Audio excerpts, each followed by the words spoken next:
At Maverick Public Relations, growing your influence is their specialty. NPR works with remarkable companies in the cannabis industry to deliver exceptional results. Experience big agency expertise and outstanding client service delivered by seasoned and knowledgeable experts. Connect with Maverick PR today and move your company to the next level. Visit them today at www.themaverickpr.com. From a studio high above the clouds of the Okanagan Valley, this is the Cannabis Podcast. Exploring the world of Canadian cannabis culture, one toke at a time. Now, here's your host and bud tender, Gary Johnston.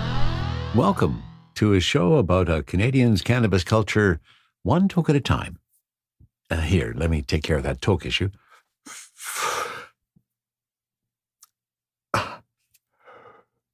Okay, now I'm ready. Welcome. If this is your first time, I don't often start that way, but what the heck, I thought once in a while it's worth a change. Welcome back. If you're coming back, we're going to spend the next 30 minutes or so talking about a whole bunch of cannabis-related things. In fact, this week we are going to touch on a new era of the legal market. We had edibles come our way last Christmas, or last fall, I guess, really started showing up in January of this year. And now the next phase of Cannabis 2.0 has kind of hit the market. And that's one of the things we're going to talk about today. I'm going to give you a summary of the new concentrates that hit the market recently here in Canada. Also, I have a chat with a well-known guest on this podcast, my son Ian. He, in fact, is doing a guest bit on Cultivar Corner, where he tells us why he's liking his Pax Era vape system. And then I'm going to follow up on a couple of things that we talked about before, like my short quarter of Subway Scientist and how that ended up, and a few other things. All of that and more on episode 54 of the Cannabis Podcast. Well, it was another big moment in the legal cannabis world here in Canada these last few weeks because a whole raft of new concentrates have hit the market. Now, we've had hash for a while. That's been available almost since the edibles were around. So everybody's getting used to that. But boy, did we get a whack of new stuff this last week. And that's happening all over in all the various stores. And in fact, I'm going to use the BC Cannabis Store site as kind of a reference to the discussion we're going to have about concentrates. Let's call this your Concentrates 101. If you're brand new to concentrates, you have no idea what they're all about, this will be of some interest to you. If you are a connoisseur of concentrates, this may be a little below your knowledge levels, but who knows? We'll give an assessment of it anyways. It's fascinating. And in fact, as part of that, I'm not going to actually do a full-blown Cultivar Corner on it this week, but I thought it was appropriate to get prepared for this segment on concentrates with some concentrates. So I, in fact, have sampled a little bit of Goodbuds hash rosin. Goodbuds is a BC company. They are on Salt Spring Island. That's where they do all their growing. That's where they do all their processing. Started out as a family business, really doing some incredible things with their weed and with their concentrates. And I was pretty impressed. And I'll talk about that. Just one quick smell for you. Oh, yeah, that is so sweet. And that's the first thing you'll understand when we talk about concentrates, especially when we deal with the live resins and the live rosins and all of those live elements. We're going to smell that whole plant. And that's a really, really interesting experience. So let's get started with Concentrates 101. We all know about hash. There are many different types of hash. And you may not know all the specific types of hash, and most of them are available now. For example, we have some keef hash. Keef is, of course, the dry sift, which is a solventless extraction. And the dry sift, you'll find keef anytime you use a grinder on your weed, and that sifts down through the screen at the bottom. What you got on the bottom is keef. And that's the really dry, all of these sifted trichomes that have fallen down to the bottom. Of course, dry and very powdery, very fluffy and light as well. Potency range in keef is about 30% and higher. Best suited if you want to use that, and often do that. And that's one of the reasons why you have that grinder that captures all of that wonderful keef at the bottom. Add that to one of your joints. You can also pop it into a pipe or a bong. You can do a pipe if you want. Maybe I just invented a new device. They do not suggest vaping it. That's some of the information that I have been given. I'm not so sure that applies to all vapor. I have used it in my dry herb vaporizer and didn't have any issues with it clogging or anything like that. Leave that to your discretion. Bubble hash. We've talked about bubble hash before. I created some bubble hash last year, as we've talked about already before on the Cannabis Podcast. I really enjoyed not only the experience of making it, but the experience of smoking it. And as a bit of a sidebar, I tried it again this last, when my son and his wife, when Ian, who you will hear a little bit later on, when he and his wife Christine were visiting us in the summer, I had my leaf, all of my shake from my harvest of our autoflowers. So I thought, well, I'll show them how to make bubble hash. Very disappointing because I went through the entire process, got absolutely nothing out of it. But that's a different story. So bubble hash is another thing that is now, of course, on the market. Ice water extraction is what's used, only cold water and ice with screens, various filters at smaller and smaller microns, which removes the trichomes from the plant. And it, again, is a solventless extraction. Consistency can vary from light and fluffy, almost keef-like, to gummy, sticky, like old school hash. And that really depends on how long you let it dry and how long you process it after. And that is what the dependent is. 35% is going to be your THC potency range. And of course, you can add it into a joint, pipe, or a bong. And again, some sources are suggesting not for vaping, although I, again, have used bubble hash in my vaporizer. Pressed hash is a popular item in our store. We have a number of pressed hashes, and in the page that I'm referencing on the BC Cannabis store site, you'll see they have some pressed hash from 48 North, which I think is one of the ones that we carry. Potency on that one is sitting at 40 to 55% THC. Pressed hash is dry sifted hash that has been slowly heated and pressed multiple times to get it in that pressed state. It again is a solventless extraction. Old school hash is the consistency of this. Some dark gummy texture, and I would agree with that. Not as stiff as some of the blonde Lebanese you might have smoked before, or some of the black Afghanistan that used to be around years and years ago, but pliable enough that you can pull off a chunk, sprinkle it into your joint, roll it, some into your pipe or your bong. And again, the potency is 35 plus. Live hash. Well, same as pressed hash, but instead of the cured buds, this process uses fresh, frozen live plants. Again, a solventless extraction. And anytime you hear the word live mentioned in any of the concentrates, it's referring to the fact that it is using some form of frozen plant, frozen at harvest. So the live hash has about the same consistency as pressed hash. It tends to be dark and gummy. 35% plus is going to be your potency range. And of course, it can be added to your pipe, bong, or bowl. And then we move to hash rosin. And that is what I picked up today, which was from Goodbuds. And this is some hash rosin. And in very interesting consistency. And I saw some of this when I was creating the bubble hash. So bubble hash is placed in a screen bag, and then it is processed with heat and pressure to extract the rosin. And that is the rosin process. It's a mix of heat and pressure and creates a very, very interesting consistency. And the consistency can vary from thick and buttery to loose and saucy. And the one that I got is kind of right in between. It's kind of thick and a little buttery. It definitely looks liquidy. Generally thinking that it should be stable like peanut butter. And I would say that's probably true.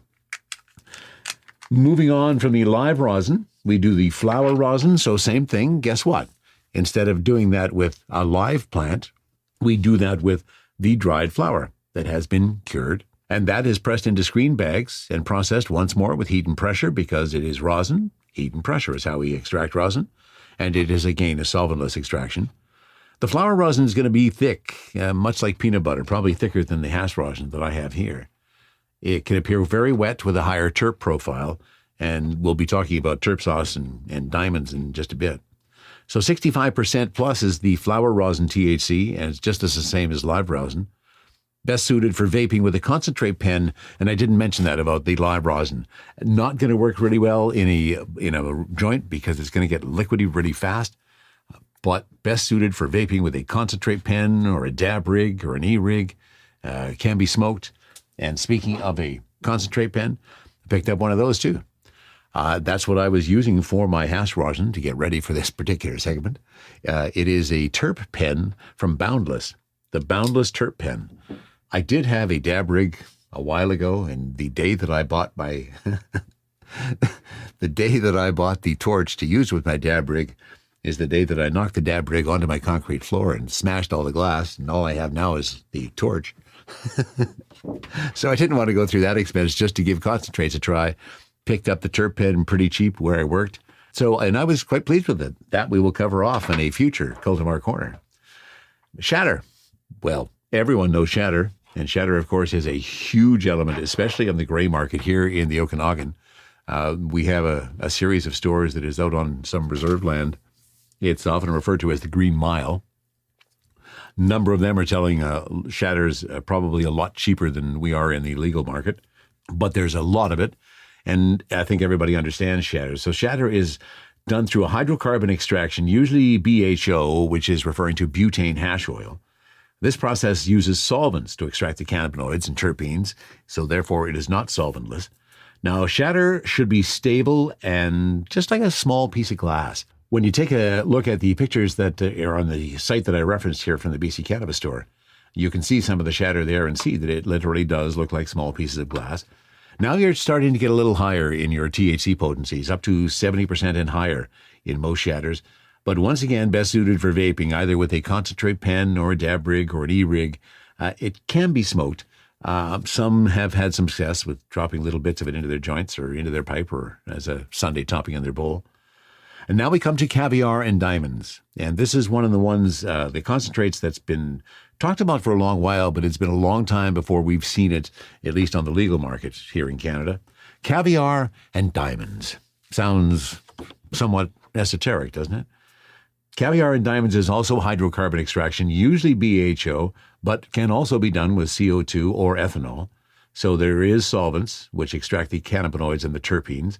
And of course, with those methods, they can literally dial in the cannabinoids and the terpenes that they're trying to extract.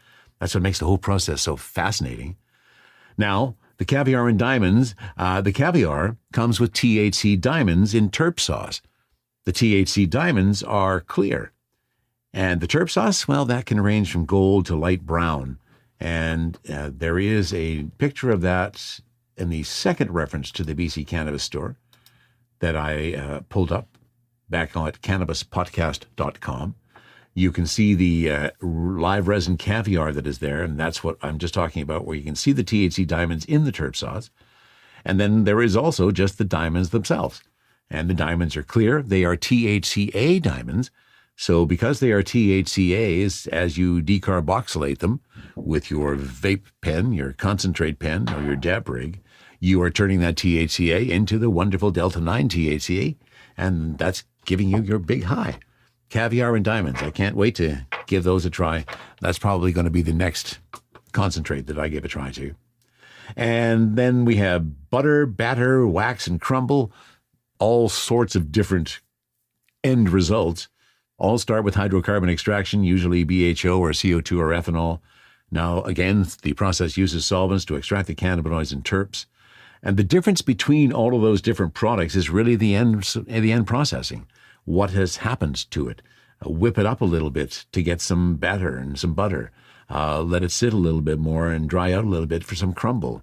So generally it is waxy and crumbly. It's not a wet extract. Tends to be drier and perhaps a little more solid than saucy. The THC ratios can range from 65% and higher. And once again, best suited for vaping with a concentrate pen or a dab rig or an e-rig. And it also can be smoked. You can pepper that into your joint or on top of your pipe or your bong. Why do I keep saying pipe? I've invented a new smoking device, I guess. Look for pictures of it and a patent coming soon. And then finally, we have live resin and terp sauce. Once again, hydrocarbon extraction could be BHO or CO2 or ethanol. Solvent, of course, to get those cannabinoids and terpenes. The difference here and what you're looking for in the live resin, and again, what was that word, live? So in that process, there's going to be some frozen material that's going to be used. That's where the live comes from. And it is the high terpene extract that's very loose and wet like a sauce. That's what gives it the name terp sauce. And in that, smaller THC diamonds can be visible, but not always. And the THC potency, 65% or higher. Once again, best suited for vaping with a concentrate pen. So there you go. There is I guess not such a quick summary of all of the concentrates that have entered into the market.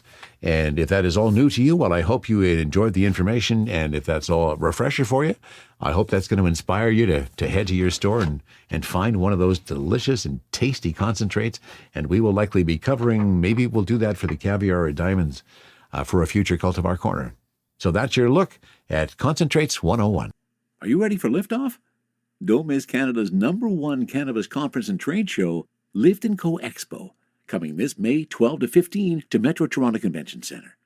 Level up your industry intel at the Lift Cannabis Business Conference. Connect with movers and shakers from across the cannabis industry and preview new products and services from 250 plus exhibitors. Plus, everyone loves Lift & Co Expo's prizes, live music, and more. Visit liftexpo.ca for tickets. That's liftexpo.ca. THC, CBD, terpene profiles, what's in me? Oh, please explain to me. Cultivar Corner, Cultivar Corner, oh yeah. Cultivar Corner, please explain this stuff to me. And I am very pleased to have a guest on Cultivar Corner today, and in fact, it is the songwriter of that jingle, my son Ian. And he is here to tell us why he loves his Pax Era. And we pick up the conversation just after I introduce the fact that he wants to chat about it.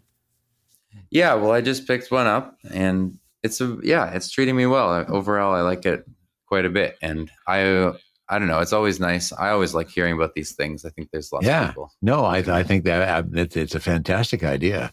So I pulled up the Pax Era page to get a sense of, and we sell a fair amount of them. My boss, he loves his Era. Yeah, it's very sleek. Yeah, very sleek and very discreet, as many point out who are using the vapes, and especially this one. Yeah, extremely discreet. Extremely discreet. And now the pitch on their website for PAX, and we'll cover off a bit of this because in some of it I'm going to throw up some things that kind of disqualify some of the marketing that they're putting forward, because marketing is marketing, right? Sure. They're always trying to make it sound as good as it possibly can. So, and then I'd like to hear your experience to see whether or not what they're saying is true. And right, yeah, I have thoughts. It's not, my thoughts aren't all positive, also, but it's more just like I'm excited about where it's going. Yeah, absolutely. It is the future. I think is going to be pretty exciting with it. Yeah. So if I look at them, what they've done on their website is they've got this comparison of the Era along with a 510 battery, and then the third column they're providing is why is this important. And the first point that they make is the use, whether it is draw activated or whether you have to click a button to turn it on. Right. And in case of the Era, they're saying that its biggest proponent is that it is draw activated. And then they throw out that most 510 batteries are button activated. And that's where I throw out the dispute on that. Right. That's no longer the case. Yeah. 2/3 of the batteries we sell are inhale activated, just the same as the Era is. Sure, absolutely. I feel like it's like everyone is catching up. It's like a standard at this point. Yeah, I think that's exactly the case. And now the next point I think does have some validity to it, and that is the warranty. It's actually made me curious. When I'm back at work, I'm gonna go and check and see what the warranty is on some of the batteries that we're selling, and quite likely they are 30 days or sometimes not at all, depending on what there is. Where your warranty is a year, I understand. Right. Yeah, that's something. Yeah, that's something that's kind of valuable in this day and age, because I know, first of all, the 510 batteries, how many people have come into the store to get a new one because they've lost it in the wash, they forgot about it when they were swimming, or whatever the case is. Sure. Yeah, certainly. Yeah.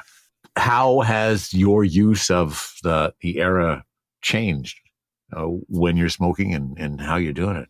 Well, yeah, I've had some of the those little mini vape style devices before, like when it was a gray market time. Like there's this company called Flight with a Y, and they made like a nice little pen, and it was a good experience. Like it was pretty cool, but it was very like each one I had was like ranged so much in quality. There was like some where it just tasted kind of like dusty or just like kind of fake grass taste, and some you'd have the coil would kind of burn out halfway through, or they'd get clogged because the stuff is so thick that it kind of stops working halfway through.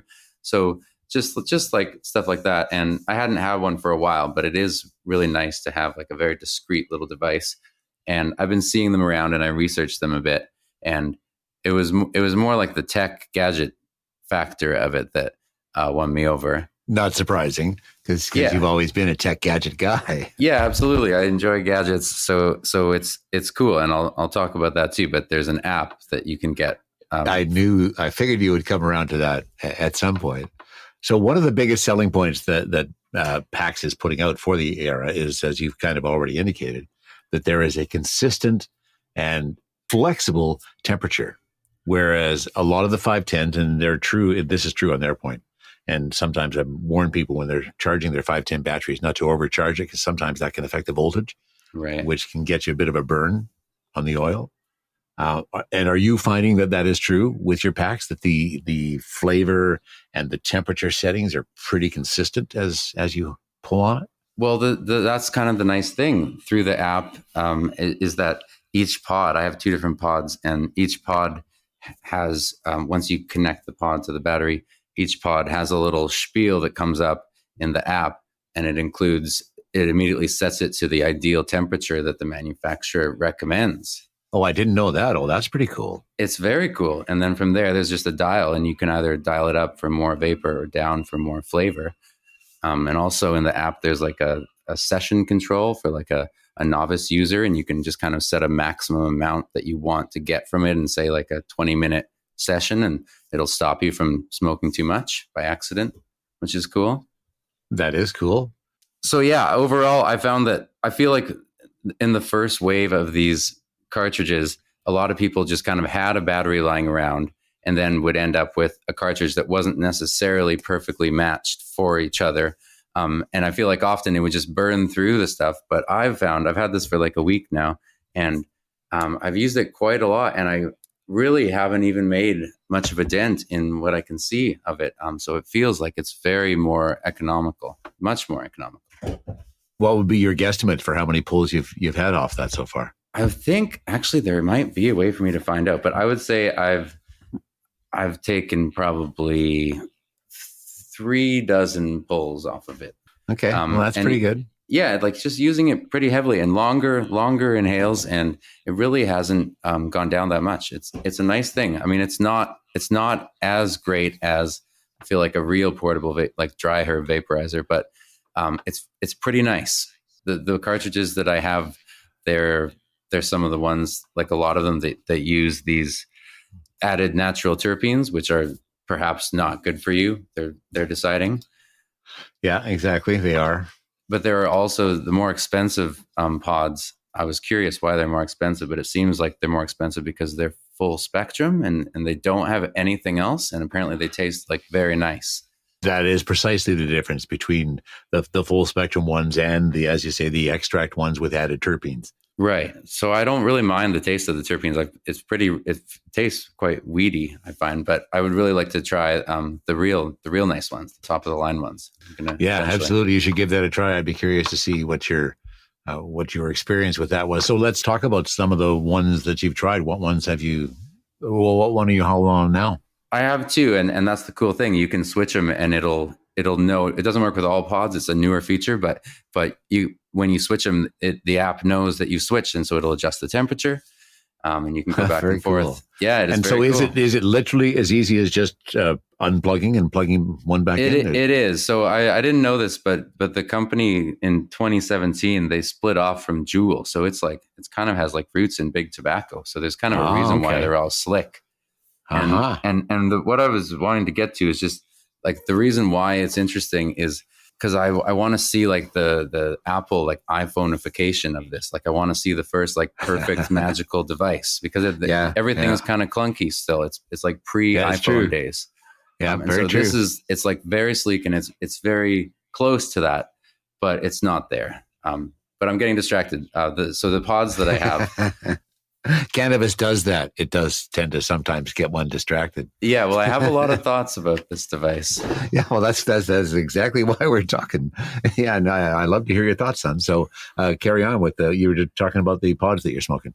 Yeah, I have 2. The one I've tried the most is from Namaste.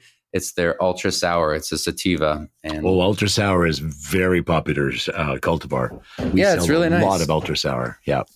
It's just like a get things done sativa. It's quite nice. Like it definitely doesn't like hit you hard as smoking like a joint or something. You have to maybe take your time. But it's very nice and it's super discreet. And then there's the indica I have is from 7 Acres, and it's just their indica blend. It doesn't have any more info than that. Yeah, some of them don't give you the cultivar that it's from. Yeah, I saw it recommended online, and it's nice. I haven't had as much experience with it. Overall, it's very nice and discreet. It's slick. And the amount, because this is the thing I know in our store, the 510 vapes probably tripled the number and variety we have as opposed to the number of Pax pods that we carry. Are you finding that in the stores that you're going into too? Well, again, yeah. I mean, I've only got these 2 pods, but yeah, it's true. It's kind of like a closed off community. So it's like a closed experience. Like you can't mix and match. But yeah, like I like the idea of a company. I like the idea of it basically. And if it takes off, then it's great. And if not, then I'm stuck with not much selection. Well, that's okay. Remember that I have the history of doing the same thing once with Betamax. Right, sure. Although I have dated myself by making that statement, I thought it was the best thing at the time, kind of like your version of the Pax Era. Yeah. But I'm not suggesting, I think this is going to go. I think what I've seen and the people that are buying it like you, the enthusiasm that people have for it, once they get the taste, and they seem to be matching up to the marketing. Mm-hmm. The taste, the flavor experience, and the consistency of it seems to be pretty there. Yeah, mm-hmm. and that's a big selling point. Mm-hmm. Certainly, it helps like for it to just catch on and for that kind of trend to happen. And if it's not this, it'll be something else. Yeah, one of them is going to build the momentum. Absolutely. So, what have there been any downsides to your experience with the Pax Era? Well, I mean, the added terpenes thing worries me a little bit. Until they figure out more about do they that. list the specific terpenes that are added, or is it just a typical? The bad one, I can't recall the name. Phytol. It's not in there, right? It wasn't in there, but then the study also says like, oh, maybe we'll find out that some others are bad too. Well, that is true. I mean, it is a molecule, and there's lots of research still to be done. Mm-hmm. On them, but boy, the vapes are sure becoming popular. That's a huge part of our business. Yeah, it's pretty slick. I think I would still like to get one of these little portable dry herb vaporizers because you don't need to use this little thing everywhere, but it's really slick and so tiny. Sound like a seagull just flew through your room there. Yeah, it's the window's open. It's a very good sound effect that you provided there. Realistic. Many birds outside. Yeah, I bet. Well, that's what Vancouver is like. So beautiful day there today. Yeah, it's very nice. It's absolutely still summer. A good day to go outside and hit your Pax Era. Yeah, it's pretty cool. There is one major thing though that I think is going to prevent its rise. Maybe it won't stop them, but. I talked about this app and stuff. If you have an iPhone, you can't use the app. It's banned. It's gone. It's over. Apple has banned all vape apps. Because it's cannabis related? Well, I think it would be cannabis related. It banned anyways, but it was banned just in like a blanket ban of anything vape related. Oh, okay. Kind of like the BC vapor tax. Yeah, so it's exactly that. It's kind of getting associated with e-cigarettes, even though they just don't really get the difference. Yeah, they sure don't. Yeah, and it's a shame. And so the app you can't get it. And it's really cool to be able to just like take out your phone and like adjust this. And there is like a way to do it. Like, and I managed to do it. You can use a developer iPhone account, or you can kind of hack it or have a jailbroken iPhone, but it's really not worth it. And they added like a web app that you can do the same thing with in a browser, but you can't do it on your phone. So it's not quite as useful. Well, it sounds like there's a lot of good features about it. Obviously, with any new device, there's going to be further improvements, aka the Betamax that I mentioned earlier.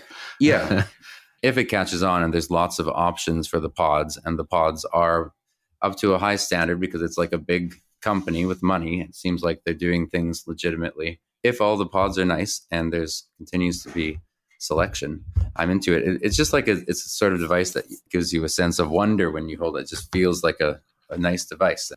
Well, that's what makes it cool. Yeah, exactly. Yeah, no, that is exactly what makes it cool. And the people that have purchased them, have been really pleased so far. And I think to the point we've already kind of talked about, we're going to see more of the LPs jump on board and come out with their Pax Pod. And the Seagull's pretty excited about the new entry into the Pax Pod. Yeah.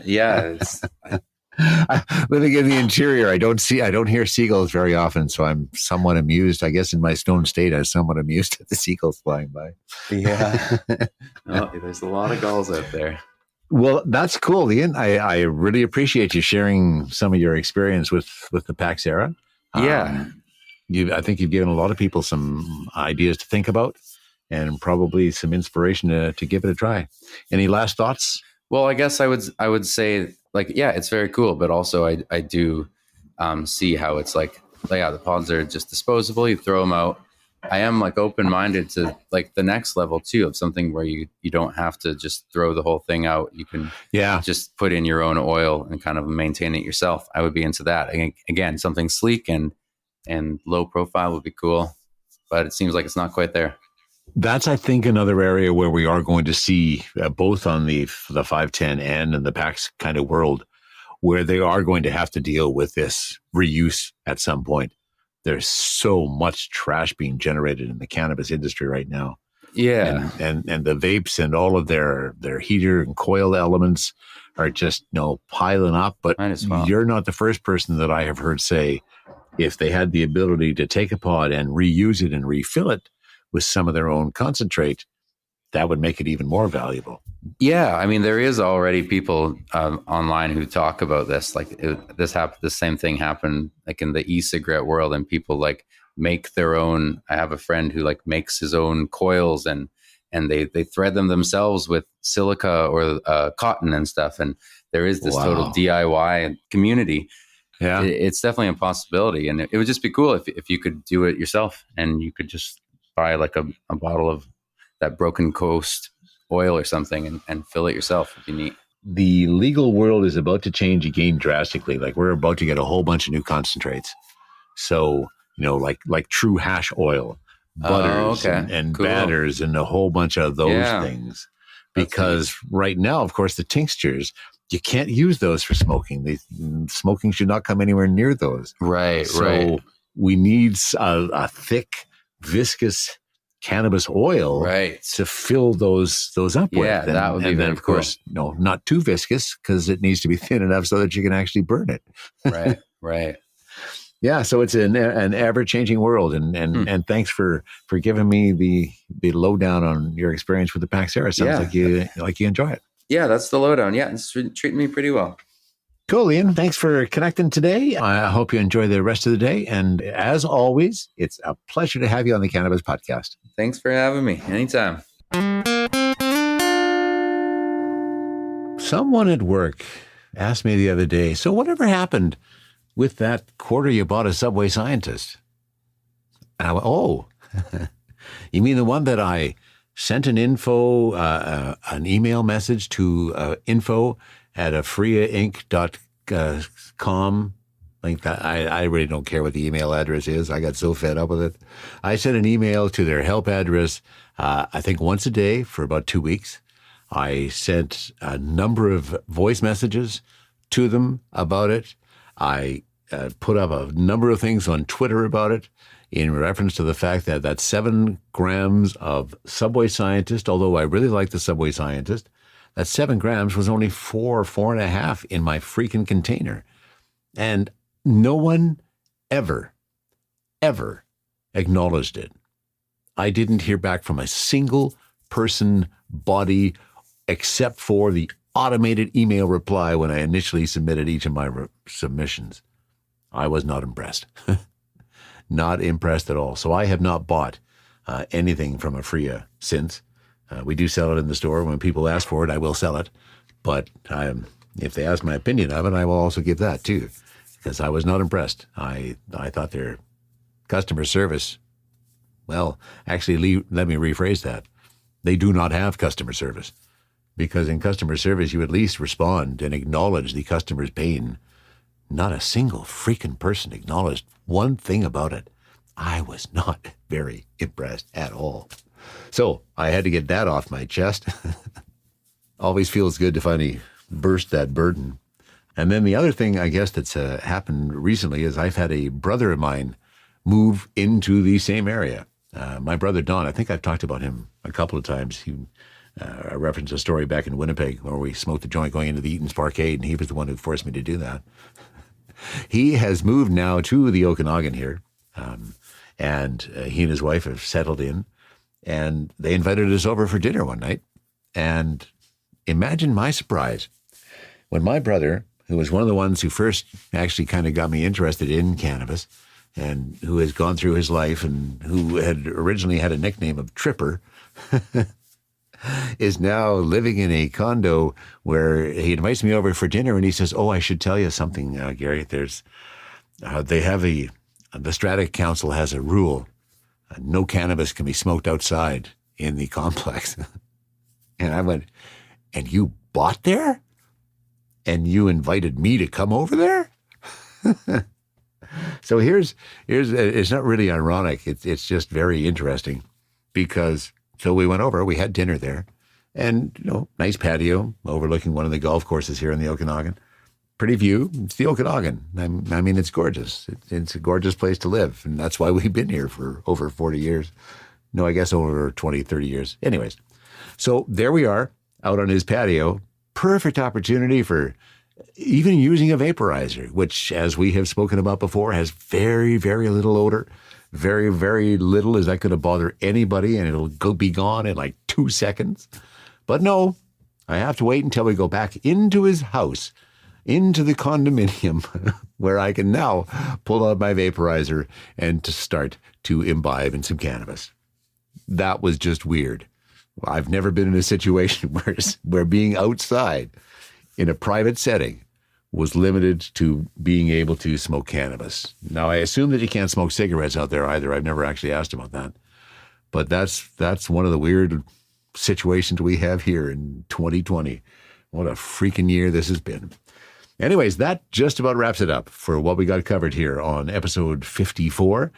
As always, if there is anybody that you think I should talk to, send me a note, or if you have any comments about the program, I'd love to hear from you. info@cannabispodcast.com is the email address. And of course, if you want to reference any of the links that have been talked about today, you'll find them under the episode at cannabispodcast.com. That wraps it up for episode 54 of the Cannabis Podcast. From the cannabis-infused studio, high above the Okanagan Valley, this was the Cannabis Podcast.